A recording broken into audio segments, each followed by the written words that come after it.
Gold, trusted gold buyers. మీరు తాకట్టు పెట్టిన బంగారాన్ని విడిపించి ఈ రోజు ఉన్న మార్కెట్ ధరకు కొనబడను.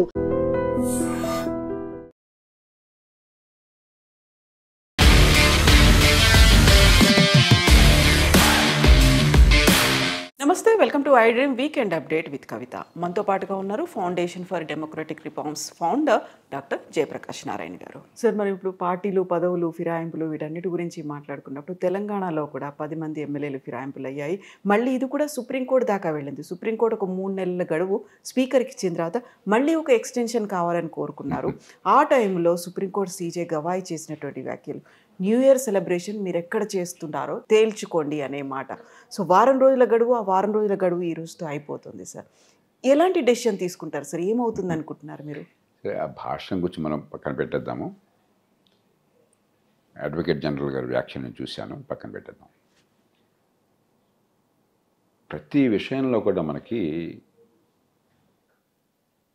ఒక చట్టం తీసుకొచ్చినప్పుడే చిత్తశుద్ధి కంటే పార్టీల ప్రేమ ఎక్కువైపోయింది. ఉదాహరణకి పార్టీ ఫినామినేషన్ తెచ్చినప్పుడు నిజంగా గనక ఇది అమలు కావాలని కోరుకున్నట్టయితే పార్టీ ఫిరాయింపు జరిగిందా అది నిర్ణయించే అధికారాన్ని మీరు ఎన్నికల సంఘానికి ఇచ్చారనుకోండి, ఈ గొడవ లేకుండా పోయేది. వాళ్ళకి ఎట్లా ఇస్తారో మీరు అడగచ్చు. ఎన్నికల సంఘానికి ఇప్పటికే ఒక ఎమ్మెల్యే కానీ ఎంపీ కానీ ఎన్నికయ్యారనుకోండి, ఆయన అనర్హుడైనాడు. మీరు ఆయన ఎన్నికల పదవిలో ఉండగా అనర్హుడైనాడు ఏ కారణంగా కానీ. ఉదాహరణకి ఆయన మీద కోర్టులో శిక్ష పడి ఉండొచ్చు, సెక్షన్ 8 కింద ఆయన అనర్హుడు కావచ్చు. లేకపోతే ఆఫీస్ ఆఫ్ ప్రాఫిట్ అంటారు, అలాంటిది ఏమన్నా ఉన్నట్టయితే ఆయన అనర్హుడు కావచ్చు. లేకపోతే ఇతర కారణాలు అనర్హుడయ్యారనుకోండి. అలాంటి సందర్భాలు రాజ్యాంగం ఏం చెప్తోంది? గవర్నరు ఎమ్మెల్యే అయినట్టయితే, అలాగే ఎంపీ అయినట్టయితే రాష్ట్రపతి ఈ విషయాన్ని ఎన్నికల సంఘానికి పంపించి మీరు విచారించి నివేదిక ఇవ్వండి అని చెప్పి ఆదేశిస్తారు. ఎన్నికల సంఘం పద్ధతి ప్రకారం విచారణ జరుపుతుంది. జరిపి ఒక నిర్ణయం చేసి గవర్నర్కి లేక రాష్ట్రపతికి సిఫారసు చేస్తుంది. ఆ సిఫారసు శిరోధార్యం. ఇంకా రాష్ట్రపతి గవర్నర్కి వేరే అవకాశం లేదు. వారు ఏం చెప్తే చేయవలసిందే. రాజ్యాంగంలో స్పష్టంగా పెట్టారు. కాబట్టి అసలు గందరగోళానికి తావులేదు. నిజంగా పార్టీ ఫిరాయింపు నిషేధమే మీ లక్ష్యమైనట్టయితే ఆ అధికారం ఎందుకు వాళ్ళ చేతుల్లో ఇవ్వలేదు? లక్ష్యం పార్టీ ఫిరాయింపు కాదు, మా పార్టీలోకి వచ్చే ఫిరాయింపును ప్రోత్సహించాలి, వేరే పార్టీలో పోయే ఫిరాయింపును ఆపాలి. స్పీకర్ ఎప్పుడు మావాడు కాబట్టి స్పీకర్ చేతుల్లో పెట్టుకున్నాం. తొలిచి పెట్టినప్పుడే దాని ఉద్దేశం అది. ఇక తర్వాత అవన్నీ భాగవతం. ఒకప్పుడు స్పీకరు పార్టీలకు అతీతంగా వ్యవహరించేవాడు. ఒక జీవి మౌలాంకర్ మొట్టమొదటి స్పీకర్ ఈ దేశానికి. ఆయన పూర్తిగా నిష్పాక్షికంగా బ్రిటన్లో హౌస్ ఆఫ్ కామన్ స్పీకర్ ఎట్లా వ్యవహరిస్తారో అలా వ్యవహరించారు. కానీ ఈవేళ స్పీకర్లు 100కి 90 మంది వాళ్ళ కోరిక ఏమిటి? స్పీకర్లకి నేను మంత్రి అయితే బాగున్నాం, మంత్రి పదవి నాకు రాక ఈ స్పీకర్ పదవి ఇచ్చారు ఒక కన్సలేషన్ ప్రైజ్గా, అంతే తప్ప ఒక సభకి అధిపతిని, శాసన నిర్మాణ వ్యవస్థకి అధిపతిని. ఇది ఒక కీలకమైన బాధ్యత, ప్రజాస్వామ్యంలో గురుతర బాధ్యత అనే భావంతో పనిచేసేవాళ్ళు చాలా అరుదు. ఆ పనిచేసేప్పుడు సహజంగానే ఆ స్పీకర్ని అధికారంలో ఉన్న పార్టీ వారికి చెప్తుంది ఏం కావాలో. అడగకుండానే అధికార పార్టీకి అనుకూలంగా వ్యవహరిస్తారు. కాబట్టి ఈ తంతంతా జరుగుతూ ఉంటుంది.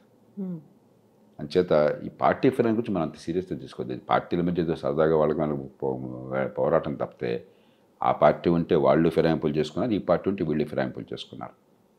ఇది ఒక సర్వసామాన్యం అయిపోయింది. నేను పెద్ద గొప్ప అంశంగా చేసి మళ్ళీ ప్రజల్లో పడిన ప్రచారము, పత్రికల్లో పొద్దున్న సాయంత్రం చర్చ గొప్ప జరుగుతున్నట్టు ఏమీ లేదు. ఏ పార్టీలో ఉన్నా పెద్ద మనకు ఊరేదేం లేదు. కాబట్టి నిజంగా చిత్తశుద్ధి అన్నట్టయితే ఈ అధికారాన్ని ఎన్నికల సంఘానికి ఇచ్చేయండి, మిగతా అనర్హతలు నిర్ణయించే అధికారం అన్నట్టుగాను, అప్పుడు గొడవ లేకుండా జరిగిపోతుంది. ఆ ఆలోచన ఏ పార్టీకి లేదు. ఈ పార్టీ ఫిరాయింపు నిషేధం చట్టం అమలు కావటం లేదు, సభ్యత్వం రద్దు కావట్లేదని ఘోషిస్తున్న పార్టీలు కూడా పొరపాటునైనా ఈ అధికారాన్ని ఎన్నికల సంఘానికి ఇవ్వండి అని అడుగుతున్నారా? అడగట్లేదు. ఎందుకంటే మేముంటే మళ్ళీ మేము ఆ పని చేయాలి. కాబట్టి ఎంతో ఒక రాజకీయ పోరాటం తప్ప పెద్ద రాజ్యాంగ పోరాటం కాదు. ఒకవైపు ఎన్నికల సంఘం ఉంది, ఇంకొక వైపు స్పీకర్ ఉన్నారు, మరోవైపు సుప్రీంకోర్టు అనేది ఉన్నది. ప్రతిసారి 3 డిఫరెంట్ ఎంటిటీలు, స్వతంత్ర ప్రతిపత్తి ఉన్నవే. అన్నిట్లలోనూ ఇదే ఇష్యూ అనేది ఇప్పుడు దీంతో పాటుగా మళ్ళీ గడువుకి సంబంధించి కూడా రాష్ట్రపతి గవర్నర్లకు గడువు ఇవ్వాలా వద్దా అనే దాంట్లో కూడా అదే అంశం కూడా సుప్రీంకోర్టు దాకా చేరింది. సో ఇవన్నీ కూడా ఎందుకని సార్ ఇప్పుడు ఏళ్ల తరబడి ఇలాగే కొనసాగుతూ వస్తున్నాయి? కవిత, గవర్నర్ల వ్యవస్థ నా దృష్టిలో 6వ వేలు లాంటిది. నేను ఎన్నోసార్లు బహిరంగంగా చెప్పాను. గవర్నర్ల మీద నాకు వ్యక్తిగతంగా ఏ రకమైన కోపం లేదు. కానీ నామినేటెడ్ గవర్నర్ల వ్యవస్థ మన ప్రజాస్వామ్యంలో అవసరం లేదు ఈ ఫెడరల్ వ్యవస్థలో. ఆనాడే ఒక చర్చ జరిగింది. సర్దార్ పటేల్ నాయకత్వంలో ఉన్న కమిటీ ప్రత్యక్షంగా గవర్నర్ ఎన్నుకోవాలని కూడా సూచించింది. కాబట్టి అధికారాలు లేకుండా ప్రత్యక్ష ఎన్నిక ద్వారా ఎన్నుకోవడం ఎందుకని చెప్పి దాన్ని పక్కన పెట్టారు. మరో కమిటీ ఏం సూచించిందంటే, ఎలాగైతే రాష్ట్రపతిని పార్లమెంట్ ఉభయ సభలు రాష్ట్ర శాసనసభలు ఎన్నుకుంటున్నాయో అలాగే రాష్ట్ర గవర్నర్ని రాష్ట్రంలో ఉన్న చట్టసభలు ఎన్నుకుని ఏర్పాటు చేస్తే బాగుంటుందని ప్రతిపాదించారు. మరి ఏ కారణంగా దాన్ని పక్కన పెట్టి నామినేటెడ్ గవర్నర్లు పెట్టారు. కొందరు గవర్నర్లు నిజంగా హుందాగా రాజ్యాంగబద్ధంగా వ్యవహరించే ప్రయత్నం చేస్తున్నారు. కానీ అత్యధికులు జాతీయ స్థాయిలో ఏ పార్టీ అధికారులు ఉంటే వారికి విధేయులు. కాంగ్రెస్ పార్టీ అధికారంలో ఉండగా 350 అధికారులను దుర్వినియోగం చేసి 100 సార్లకు పైగా ప్రభుత్వాన్ని రద్దు చేసి పారేశారు. కేవలం మా మాట వెంటనే లేదన్న కారణంగానే మా పార్టీకి అనుకూలం కాదని చెప్పినాం. ఎన్టీ రామారావు ప్రభుత్వాన్ని అఖండ మెజారిటీ ప్రజాబలం ఉన్నా కూడా రద్దు చేశారు. ప్రజలు మళ్ళీ ఉవ్వెత్తున లేచి మళ్ళీ ఆయనకు అధికారాన్ని కట్టబెట్టారు. కాబట్టి ఇవన్నీ మనం ఎన్నోసార్లు చూసాం. కాబట్టి గవర్నర్ల వ్యవస్థ ఇప్పుడున్న తీరు సరైనది కాదు. కానీ దాని పరిష్కారం రాజకీయంగా రావాలి. మరి గతంలో ఒక కేసులో ఏం జరిగిందంటే, సుప్రీంకోర్టులో ఒక ధర్మాసనం తమిళనాడు కేసులో గవర్నర్లు ఆలస్యం చేస్తున్నారు ఈ చట్టాలని ఆమోదించడానికి, గవర్నర్ ఆమోదిస్తేనే చట్టం అవుతుంది. రాజ్యాంగం ప్రకారం జాతీయ స్థాయిలో లెజిస్లేచర్ అంటే చట్టసభలు అంటే పార్లమెంట్ ఉభయ సభలు రాష్ట్రపతి కలిసి, రాష్ట్రంలో చట్టసభలు శాసన నిర్మాణ వ్యవస్థ అంటే రాష్ట్రంలో ఉన్నటువంటి శాసన నిర్మాణ వ్యవస్థలు అసెంబ్లీ, కౌన్సిల్ అంటే కౌన్సిల్, గవర్నర్. అంతేగాని గవర్నర్ లేకుండా శాసన నిర్మాణ వ్యవస్థ లేదు. సుప్రీంకోర్టు చాలా తొందరపాటుతో గవర్నర్ సంతకం లేకుండా ఈ చట్టాలు ఆమోదించినట్టు ఒక తీర్పు ఇచ్చేశారు. అది ఏ రకంగా చూసినా రాజ్యాంగ విరుద్ధం. నేను నిర్మోహటంగా ఖండించాను దాన్ని. ఆ తీర్పు వచ్చే రోజునే ఖండించారు. గవర్నర్లు చేస్తోంది తప్పే, సుప్రీంకోర్టు చేస్తుంది అంతకంటే తప్పు. అరాచకత్వం అవుతుంది అది. గవర్నర్ సంతకం లేకుండా చట్టం అయిపోయింది, రాష్ట్రపతి సంతకంలో చట్టం అయిపోయింది, ఇంకా రాజ్యాంగం ఎందుకు? ఇంకా రాజ్యాధినేత సంతకం లేకుండా మీరు చట్టం అయిపోతే ఇక రాజ్యాంగం ఎందుకు? అరాచకత్వానికి దానికి తేడా లేదు. ఇప్పుడు ఇచ్చిన తీర్పు ఆ అరాచకత్వాన్ని పక్కన పెట్టి చాలా హుందాగా సంయమనంతో రాజ్యాంగ విలువలను కాపాడింది. ఖచ్చితంగా గవర్నర్ వ్యవస్థ సంస్కరణ లేకుండా చట్ట నిర్మాణం కావడం కాదు. అంచేత చాలా రాష్ట్రపతి నివేదించడం 143 అధికారం కింద సరైన పని. సుప్రీంకోర్టు ఇచ్చినటువంటి తీర్పు కూడా చాలా సరైనటువంటి సలహా రాష్ట్రపతికి. తీర్పు కదా, సలహా. రాష్ట్రపతి సలహా కోరారు. ఆ సలహాని రాజ్యాంగబద్ధంగా చట్ట ప్రకారం ఇచ్చారు. సరే, సవ్యంది ఇచ్చారు. అదే సమయంలో గవర్నర్ ఇష్టం వచ్చినట్టు చేయకుండా నిరంతర కాలయాపన చేస్తే జోక్యం చేసుకునే హక్కు ఉన్నది. కాలపరిమితి పెడతాం, కానీ మామూలుగా పెట్టాం. ఎందుకంటే మీరు రాజ్యాంగ సంస్థ, రాజ్యాంగాధినేత, మిమ్మల్ని శాసించడం సరైన పని కాదు అని చాలా హుందా అని తీర్పిచ్చారు. సంయమనంతో కూడా తీర్పిచ్చారు. ఇది చాలా ముదావహం. అందులో గవర్నర్కి సంబంధించి తెలంగాణ రాష్ట్ర ప్రభుత్వం గతంలో మంత్రిగా ఉన్నటువంటి కేటీఆర్ తీసుకున్నటువంటి ఒక నిర్ణయం అనేది ఫార్ములా ఈ కార్ రేసుకి సంబంధించి ఇప్పుడు ఏసీబీ విచారణకి గవర్నర్ ఆమోదం తెలిపారు కొంత గ్యాప్ తర్వాత. బట్ అది కూడా సీఎం రేవంత్ రెడ్డి చెప్పారు కాబట్టి గవర్నర్ చేశారు అనేటువంటి మాట అనేది ఉంది సార్. ఇప్పుడు ఏసీబీ విచారణలు కావచ్చు, లేకపోతే దానికి ఛార్జ్ షీట్ దాఖలు చేయాలి, ఒక టైం తీసుకున్నారు. ఆ తర్వాత ఇప్పుడు మళ్ళీ సడన్గా గవర్నర్ వైపు నుంచి ఒక గ్రీన్ సిగ్నల్ వచ్చింది అన్నప్పుడు ఎవరి చేతుల్లో ఉన్నారు? మీరు చెప్పినట్టుగా నిజంగా రబ్బర్ స్టాంపుల్లాగే వర్క్ చేస్తున్నారా అనేది మనకేంటంటే చట్టం ఏం చెప్తుందంటే, ఒక ప్రజాసేవకుడు, ఒక అధికారి కానీ లేకపోతే ఒక మంత్రి కానీ వీరందరూ కూడా ప్రజాసేవకు పబ్లిక్ సర్వెంట్స్ కింద వస్తారు. పదవి రీత్యా ప్రజాసేవకుడు. వాళ్ళ మీద ఏమన్నా అధికారికంగా చేసిన పనుల కారణంగా, ఇవన్నీ అధికారికంగా చేసిన పనుల కారణంగా కదా, మీ విధి నిర్వహణలో కనుక మీ మీద ఆరోపణలు వచ్చినట్టయితే అవినీతి కావచ్చు, లేకపోతే నేరాలు జరిగినాయని కావచ్చు, ఆ ప్రాసిక్యూషన్ చేయడం ఇష్టం వచ్చినట్టు కాకుండా గవర్నర్ అనుమతితో చేయాలని చెప్పన్నారు. జాతీయ స్థాయిలో అయితే రాష్ట్రపతి అనుమతి కావాలి. ఎందుకంటే ఉద్దేశం ఏమిటి? పదవుల్లో ఉన్నవాడు ఏ పని చేసినా వాళ్ళ మీద కేసులు పెట్టామనుకోండి, మనం ఇంకా పరిపాలన నడవదు. కాబట్టి సరైన ఆధారాలు స్పష్టంగా లేకపోయినట్టయితే వాళ్ళ మీద క్రిమినల్ ప్రాసిక్యూషన్ ఉండరాదు, పరిపాలన కుంటుపడుతుంది. ఆ భయం ఉంటే రేపు ఎవరో కేసు పెడతారని చెప్పని. కాబట్టి దానికి మనం ఒక అడ్డుకట్ట వేయాలనే ఉద్దేశంతో అక్కడ రాష్ట్రపతికి, ఇక్కడ గవర్నర్కి ఆ బాధ్యత పెట్టారు. వారు ఏం చేయాలి? ఇచ్చినటువంటి సాక్ష్యాలు, ఆ సందర్భము, అక్కడ ఎవరి మీద అయితే ఆరోపణ చేశారో వారి నుంచి ఎవరు ఉంటే వివరాలని పరిశీలించి అవసరమైతే పబ్లిక్ హియరింగ్ కూడా పెట్టచ్చు. వారు ఒకసారి పిలిచి మాట్లాడుకో తప్పలేదు. న్యాయ సలహా కూడా తీసుకుని ఈ కేసులో నిజమే కట్టిన నేరం జరిగింది, ప్రజలను దెబ్బతినది కాబట్టి ప్రాసిక్యూట్ చేయాలని నిర్ణయానికి వస్తే అప్పుడు వారు మంజూరు చేస్తారు. ఆ ప్రక్రియ ఇప్పుడు జరిగింది ఇక్కడ. కేసులో వివరాలు ఏంటో నాకు తెలియదు, ఎందుకంటే నేను పూర్వాపరాలు నాకు తెలియదు. కాబట్టి ఈ కేసులో ప్రాసిక్యూషన్కి ఆదేశం ఇవ్వడం సరైనదా కాదా అని చెప్పిన విషయంలో నేను జోక్యం చేసుకోను. ముఖ్యమంత్రి గారు చెప్పారు కాబట్టి అని చెప్పన్నది నా దృష్టిలో అది సరైన ఆరోపణ కాదు. ఎందుకంటే ముఖ్యమంత్రి ప్రభుత్వ నాయకుడు, ఆయన ఎవరు ఏంటి పార్టీ పక్కన పెట్టండి. ముఖ్యమంత్రి కేబినెట్కి అధిపతి, ప్రభుత్వ నాయకుడు. ప్రభుత్వం అంటే అయితే మంత్రి, లేకపోతే కేబినెట్కి ప్రతినిధి ముఖ్యమంత్రి, నా నాయకుడు ముఖ్యమంత్రి. కాబట్టి గవర్నర్కి సలహా ఇచ్చేది రాష్ట్ర కేబినెట్ ఇస్తుంది, కేబినెట్ తరపున ముఖ్యమంత్రి ఇస్తారు. అది అధికారికంగా రాజ్యాంగబద్ధంగా ఇచ్చే సలహా. అయితే సలహాను అన్ని వేళలా పాటించాలా వద్దా అన్నది వేరే విషయం. సుప్రీంకోర్టు కూడా నిన్న ఇచ్చినటువంటి తీర్పులో మరి ప్రభుత్వం చెప్పిన మాత్రం చేత గవర్నర్ సంతకం పెట్టాల్సిన అవసరం లేదు. గవర్నర్ తన స్వతంత్రంగా బుద్ధిని ఉపయోగించారు. కొన్ని సందర్భాల్లో గవర్నర్కి విచక్షణాధికారం లేదు, కొన్ని సందర్భాల్లో విచక్షణాధికారం ఉంటుంది. కాబట్టి కొంత గ్రే ఏరియా ఉంటుంది. ఆ కేసును చూసి దాన్ని బట్టి నిర్ణయం చేయాలి. ఉదాహరణకి ఏ రకమైన ఆరోపణలకు ఆధారాలు లేకుండా ప్రతిపక్షంలో వాళ్ళని ప్రాసిక్యూట్ చేయమని చెప్పారనుకోండి, గవర్నర్కి తిరస్కరించే అధికారం ఉన్నది నా దృష్టిలో. ముఖ్యమంత్రి చెప్పారు కాబట్టి ప్రతిపక్షంలో ఉన్న వాళ్ళని ఇరుకుని పెట్టడం అని చెప్పనేది సరైన పని కాదు. ఈ కేసులో ఏం జరిగిందని చెప్పనేది అక్కడ పూర్వాపరాలు చూసి చెప్పగలం తప్ప ఇక్కడ కూర్చొని నిర్ణయం చేయడం సౌబైన పని కాదు. దాదాపు 50 కోట్లకు పైగా అనేది అక్కడ కేబినెట్ అప్రూవల్ లేకుండానే ఒక్క సంతకంతోనే ట్రాన్స్ఫర్ అయిపోయాయి. అందులో కేటీఆర్తో పాటుగా ఆ కాలంలో అప్పుడు పనిచేసినటువంటి ఐఏఎస్ ఆఫీసర్ అరవింద్ కుమార్ మీద కూడా ఆయన A1, A2 అనేది కేసు అందుకని పెట్టారు. ఆ వివరాల్లోకి నేను వెళ్ళాను, ఎందుకంటే నాకు పూర్తిగా వివరాలు తెలియకుండా ఇలాంటి విషయాలు వ్యాఖ్యానించడం సరైన పని కాదు. కానీ ఒక సూత్రప్రాయంగా ఏంటంటే, ప్రభుత్వంలో అవినీతి వేరు. అంటే ఒక నిర్ణయం కోసం నేను అవినీతిగా పాల్పడి నా సొంత ప్రయోజనం కోసం లంచం తీసుకుని ప్రజా ప్రయోజనం దెబ్బకొడితే అది అవినీతి చట్టపరంగా. కొన్ని సందర్భాల్లో కొన్ని పొరపాట్లు దొరకడం వేరు. సదుద్దేశంతోనే నిర్ణయం తీసుకున్నట్టయితే నిర్ణయం అమలు చేస్తున్నప్పుడు కొన్ని జాగ్రత్తలు పాటించకపోతే పొరపాటున తొందరగా పని అమలు కోరుతూ అది వేరు. కాబట్టి ఈ కేసు దేనికి చెందుతుందని చెప్పని లోతుగా వెళితే కానీ మనం నిర్ణయం చేయాలి. మావోయిస్టులకు సంబంధించి ఆపరేషన్ కగార్ తర్వాత కేంద్ర కమిటీ సభ్యులు కావచ్చు ఈ మధ్యన చనిపోతున్నారు, ఎన్కౌంటర్ చేస్తున్నారు, చాలా వరకు లొంగుబాట్లు అనేవి అవుతున్నాయి.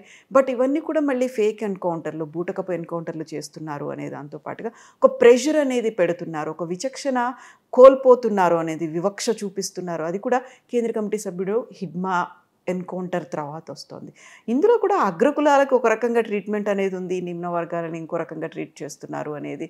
ఇవన్నిటిలో మనం ప్రధాన్ని కులం కోణం నుంచి రాజకీయ కోణం చూడడం సరైన పని కాదు. మావోయిస్టులు కానీ మరికొందరు కానీ ఏమిటంటే మౌలికమైన సమస్య ఎక్కడ వచ్చిందంటే, మనకు ఒక రాజ్యాంగం ఉన్నది, ఓ ఎన్నికల వ్యవస్థ ఉన్నది, మనందరికీ స్వేచ్ఛలు ఉన్నాయి, ప్రాథమిక హక్కులు ఉన్నాయి. ఆ స్వేచ్ఛని కాపాడడం కోసం కొన్ని వ్యవస్థలు ఉన్నాయి, న్యాయ వ్యవస్థ కావచ్చు, మరొకటి కావచ్చు, రకరకాల వ్యవస్థలు ఉన్నాయి. ఇది లోపభూయిష్టమైంది. ప్రజాస్వామ్యం అద్భుతంగా అంటలా. నేను రోజు పోరాటం చేస్తున్న ప్రజాస్వామ్యం లోపాల మీద కదా ఈ దేశంలో. కానీ మీకు ఓటు ద్వారా నాయకత్వాన్ని ఎన్నుకునే హక్కు, ప్రభుత్వాన్ని ఎన్నుకునే హక్కు, రాజ్యాంగం ద్వారా మీకు స్వేచ్ఛలు ఉన్నంత కాలం తుపాకీ పట్టే అధికారం ఎవరికి లేదు. నేను తుపాకీ పడతాను, నా ఇష్టం, నాకు నచ్చలేదని చెప్పంటే రాజ్యం ఊరుకోలేదు. కాబట్టి ఇది మనం రాజ్యాంగబద్ధంగా అంబేద్కర్ ఆనాడు ఆయనతో పాటు రాజ్యాంగ సభ సభ్యులు తయారు చేసిన రాజ్యాంగబద్ధంగా ప్రజాస్వామ్యం నడుపుకుంటున్నప్పుడు పొరపాటు సవరించుకోవడానికి కూడా రాజ్యాంగబద్ధంగా ఒక మార్గం ఉన్నది.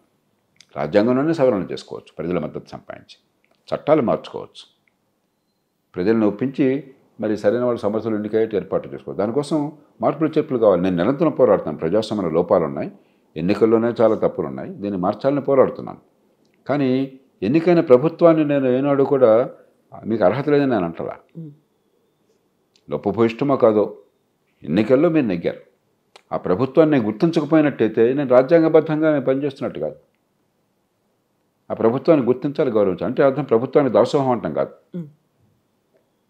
కానీ మావోయిస్టులు ఏమిటి, మేము అసలు ఈ ప్రభుత్వాన్ని, ప్రభుత్వ వ్యవస్థని, రాజ్యాంగాన్ని గుర్తించాం, తుపాకు గొట్టంతో రాజ్యాధికారం మాకు వస్తుంది, ఈ వ్యవస్థను మార్చాలంటే ఇది ఒక్కటేనా నమ్ముతున్నాం. ఇది పాతకాలం బూజు పట్టినటువంటి పద్ధతిలో మావో సెట్టింగ్ అన్నాడు చెప్పాడు. చైనా వదిలేసిన అందరూ వదిలేశారు, మీరు పట్టుకున్నారు.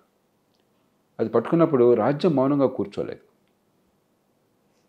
ఇప్పుడు ఉదాహరణకి ఛత్తీస్గఢ్లో కానీ, గతంలో తెలంగాణలో కానీ, మరికొన్ని ప్రాంతాల్లో కానీ అమాయకులను డజన్ల కొద్దీ చంపేశారు. ఛత్తీస్గఢ్లో ఒక ఉదంతంలో 130 మందిని చంపేశారు, ఒకే ఉదంతంలో. అంచేత మీరు అంత పూర్తిగా రాజ్యాంగాన్ని, చట్టాన్ని, ప్రజాస్వామ్య సంప్రదాయాన్ని, వ్యవస్థని ఉల్లంఘించేసి ఈవేళ మాకు చాలా కష్టం కలిగింది కాబట్టి మళ్ళీ రాజ్యాంగం కావాలి, చట్టం కావాలి అని చెప్పంటే ఆ వాదనకు బలం ఉండదు. రెండోది, అదే సమయంలో ప్రభుత్వం ఖచ్చితంగా రాజ్య వ్యవస్థని మేము ఆయుధాలతో హింసతో కూలదోస్తామని చెప్పి అణిచివేయాలి. అణిచివేసేప్పుడు ప్రభుత్వానికి కొన్ని పద్ధతులను పాటించాలి. ప్రభుత్వం కూడా ఒక హంతకుడు చేసే పని ప్రభుత్వం చేయలేదు, రాజ్యాంగబద్ధంగా చేయాలి. అంచేతనే కొన్ని సందర్భాల్లో దిశ కేసు కానీ మరో కేసు కానీ మరి వాళ్ళు చేసింది భయంకరమైన అత్యాచారం, దానిలో అనుమానం లేదు. మనసున్న ఏ మనిషికైనా సరే ఇలాంటి వాటికి మరణశిక్ష సరైన శిక్ష మనసు భావం కలుగుతుంది. కానీ చట్ట ప్రకారం అమలు చేయాలి తప్ప వాళ్ళని కాల్చి చంపే అధికారం మనకి ఎవరికి లేదు. అలా మొదలెడితే రేపొద్దున అమాయకులను కూడా పట్టున పెట్టుకుంటారు, అధిక దుర్వినియోగం ఉంటుంది. కాబట్టి ప్రభుత్వం నుంచి ఆ బ్యాలెన్స్ ఉండాలి. ఈ రెంటి నేపథ్యంలో మనం ప్రతిపక్షాన్ని పరిశీలించాలి. అంతేగాని నేను ఇష్టం వచ్చినట్టు చంపేస్తాను, నువ్వు మాత్రం నన్ను చంపడానికి వీల్లేదు అని చెప్పంటే అది ఆ వాదన నిలవదు. మీరు ఎప్పుడైతే తుపాకీ పట్టుకుని ఇష్టం వచ్చినట్టు ఇష్టం లేని వాళ్ళని చంపడం మొదలుపెట్టారో, అది ఒక సిద్ధాంతంగా మీరు ప్రవచించారో, మిమ్మల్ని వాళ్ళు చంపేస్తే మరి మీరు చంపినప్పుడు గతి ఏంటి మరి? అంచేత రాజ్యాంగ హక్కులు మనం కాపాడాలని చెప్పంటే మనం రాజ్యాంగ విలువలకు మనం కూడా అంకితం కావాలి. అదే సమయంలో రాజ్యాంగ బాధ్యత నిర్వర్తిస్తున్న వాళ్ళు రాజ్యాంగ పరిధిలో పనిచేయాలి తప్ప రాజ్యాధికారాన్ని ఇష్టం వచ్చినట్టు ఉపయోగించకూడదు.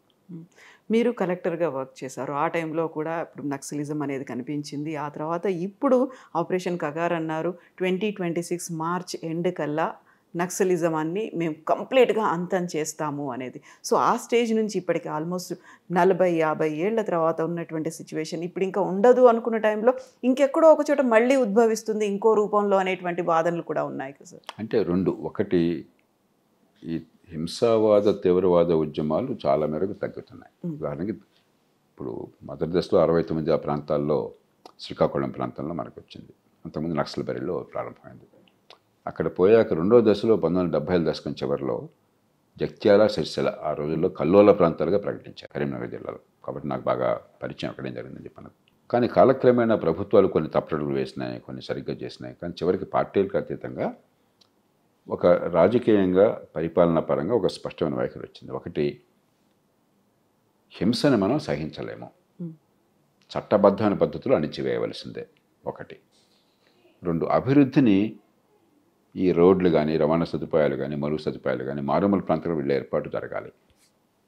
మూడు, సంక్షేమ పథకాలు అందరికీ సరిగ్గా అక్కడ అందించే ఏర్పాట్లు చేయాలి. నాలుగు, అక్కడ ప్రజలను ఆకట్టుకుని ఆ ప్రజల నుంచే ప్రతిఘటన వచ్చేట్టు చేయాలి.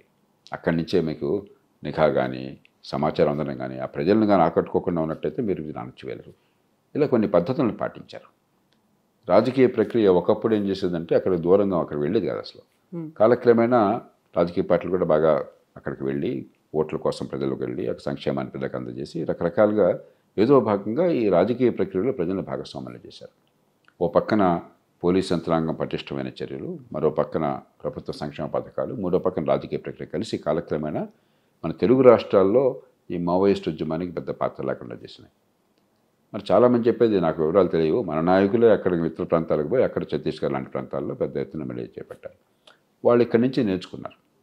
ఛత్తీస్గఢ్లో కానీ ఇతర రాష్ట్రాల్లో కానీ అక్కడ ఉన్నటువంటి అధికారులు, అక్కడ ఉన్నటువంటి ప్రభుత్వాలు తెలుగు రాష్ట్రాల్లో మనం ఏం చేసామన్నది ఒక నమూనాగా తీసుకుని నేర్చుకుని వాళ్ళ పద్ధతులను అవలంబిస్తున్నారు ఇక్కడ. కాబట్టి దీర్ఘకాలంగా ఆలోచిస్తే మావోయిస్టు ప్రభావం ఈ దేశంలో తగ్గుతున్నది, బహుశా కొంతకాలం అంతరించిపోతుంది. అదే సమయంలో ఒకప్పుడు వీళ్ళందరికీ ఆలంబనగా ఉన్న చైనా అసలు ఆ సిద్ధాంతాన్నే పక్కన పెట్టారు. చైనాలో ఒక సీనియర్ అగ్రశ్రేణి నాయకుడు నాకు, మేమంతా విందు భోజనంలో ఉన్న ఆయన హోస్ట్ మాకు, నేను నవ్వుతామండి మా కమ్యూనిస్టులకి ఇప్పటికి కూడా మీ సంగతి అర్థం కాలేదు, వాళ్ళకి ట్రైన్ చేయొచ్చు కదా అని అంటే ఆయన అన్నాడు, చైనాలో communist party it's about political stability and order. సమాజంలో శాంతి భద్రతల కోసము రాజకీయ సుస్థిరత్వం కోసం తప్ప ఆర్థిక విధానాల కోసం కాదు, మీ కమ్యూనిస్టులుగా అర్థం కావాలని చెప్పినాడు. ఆ విజ్ఞత మన వాళ్ళకి లేకుండా పోయింది. వాళ్ళే వదిలేసిన దాన్ని పట్టుకుని అసలు మావోయిస్ట్ పేరేంటి? కొన్ని పార్టీలు అయితే లిన్పియావో మరొకటి మీకు నాకు అర్థం కాని భాషలు మాట్లాడలే. ఈ జాతి నుంచి వచ్చినాయి కాదు, ఈ గడ్డ నుంచి పుట్టినాయి కాదు ఈ సిద్ధాంతాలు ఆలోచనలు. ఏదో ఒక విచిత్రమైనటువంటి ధోరణిలో ప్రచారం చేసుకున్నారు. ఆ దేశాలే వదిలేసినాయి. ఉత్తర కొరియా అనే దేశం మినహాయిస్తే అది చివరికి ఒక వ్యక్తి పాలన ఉన్న రాజ్యంగా మారింది కమ్యూనిస్టు పేరుతో. అలాంటిది మనం ఇక్కడ మాట్లాడడం అర్థం లేదు.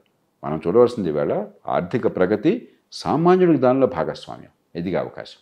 ఆ రెంటిని సమన్వయం చేయడం ఎట్లా? కమ్యూనిజం మనకి ఇచ్చినటువంటి గొప్ప వరం ఏంటంటే సామాన్యుని హుందాతనాన్ని, అవకాశాన్ని పెంచడం ఎట్లా ప్రగతితో పాటు. ఆ రెండు కలిసినాయి కాబట్టి ప్రపంచంలో ఇవాళ అన్ని వర్గాలకి అవకాశాలు లభించే పరిస్థితి వచ్చింది. దాన్ని ఎలా సమన్వయం చేయాలి ఆలోచించాలి తప్పితే ఈ పాతకాలపు సిద్ధాంతాలు పెట్టుకుని నలుపు తెలుపుగా భావిస్తే ఉపయోగం లేదు. దాని నుంచి బయటపడాలి.